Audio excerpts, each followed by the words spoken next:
Hello everyone, peace of Christ to all. In this video, we will show you an email of a Muslim lady. With our respect to her, she is trying to respond to me regarding women in Islam.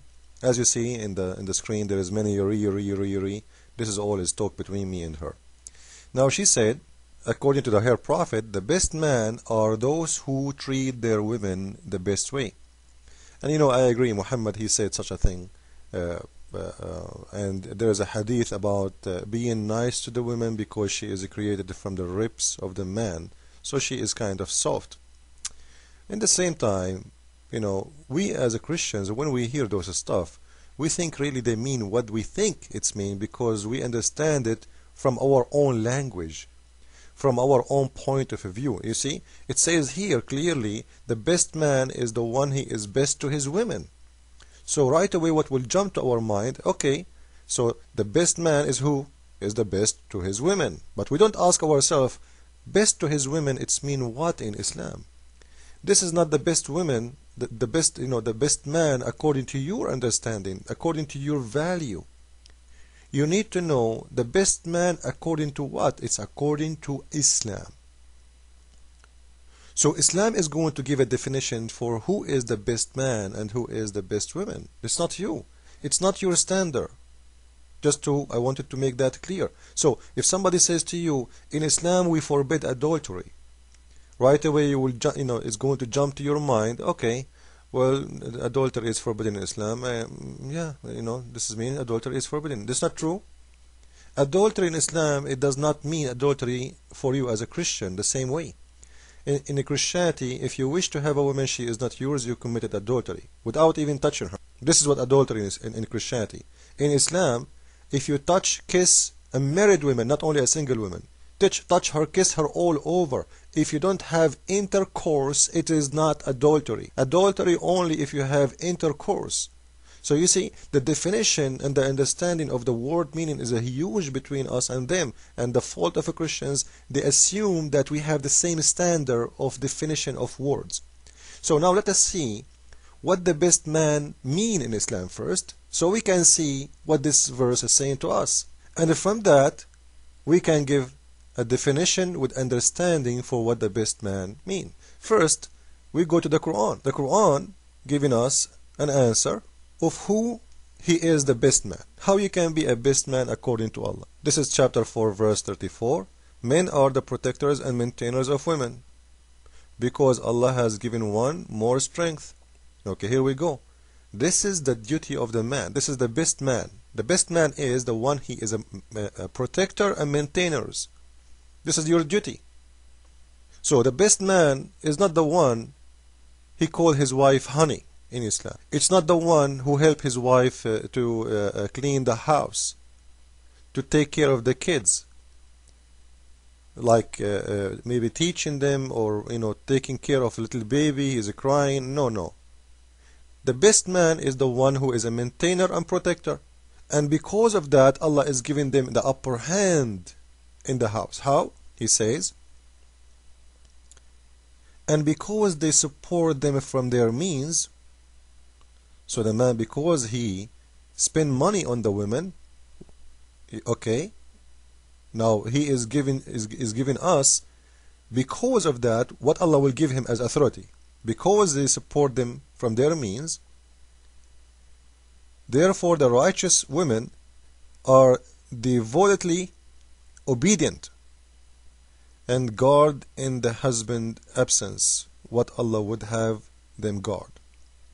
So now he is telling us the duty of the Muslim man and the duty of the Muslim women. The Muslim man is the one is a protector, is a maintainer, and the women, the good Muslim women, is the one is obedient, and she guard what she should guard. Would mean to be honest to her husband, not to cheat him, which is something good. But obedient in here have different meaning from obedient in Christianity. My Bible teaching the woman to be obedient to her husband, but it doesn't mean that she is his slave, and doesn't mean if she is not obedient to him, he can beat her. And here we will see the definition really for where is the limit of obedient will stop. How far we can go with the word obedient. Obedient in what? Obedient, she have to obey her husband in total, in everything. He is the upper hand, he is the Lord, she is nothing. Can the woman share the husband's opinion? Can she question him? Can she say why? No. This is disobedient in Islam. And let us show, from the same verse, I'm not going to read the explanation, you will see that. It says, and those as to those women whose part you fear disloyalty, just fear disloyalty. They are not in the disloyalty like stage yet. Be careful.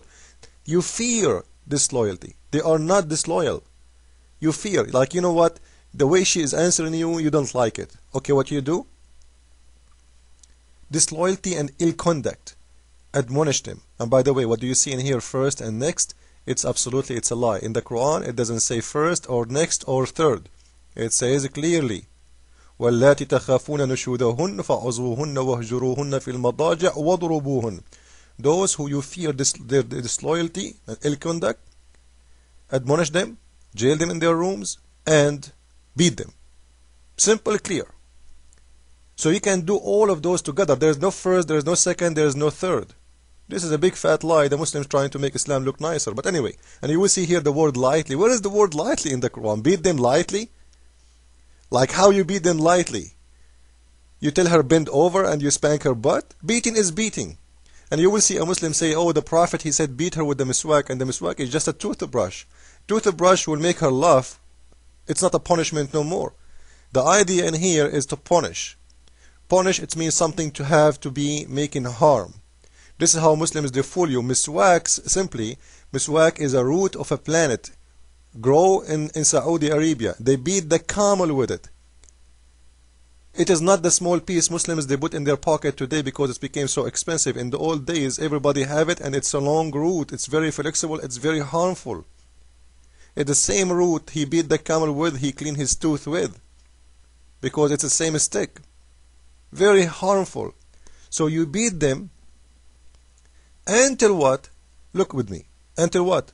But if they returned obedience, seek not against them any harm. You know, like, don't beat them. When you don't beat them, when they return to obedience.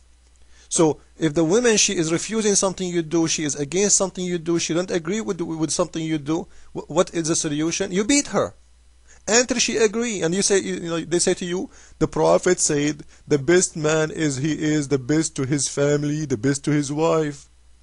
The best to his wife is the one who beat her if she refuses him. The best to his wife is the one he beat his wife if she disagree with him.